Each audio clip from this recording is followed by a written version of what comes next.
السلام عليكم ورحمة الله وبركاته. عاد السنة أنا معاكم.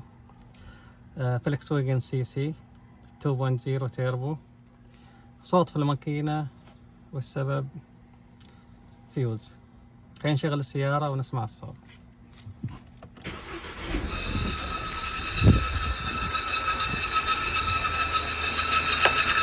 طبعا الصوت واضح مسموع.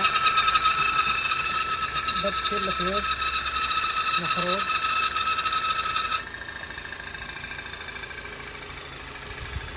يعني مشكلة تفتكر ان بيرنج ترمبة بنزين حاجات ثانية كثيرة، يطلع في النهاية فيوز الريلي لترمبة الكهرباء. تحياتي، في امان الله. عاد السلامة.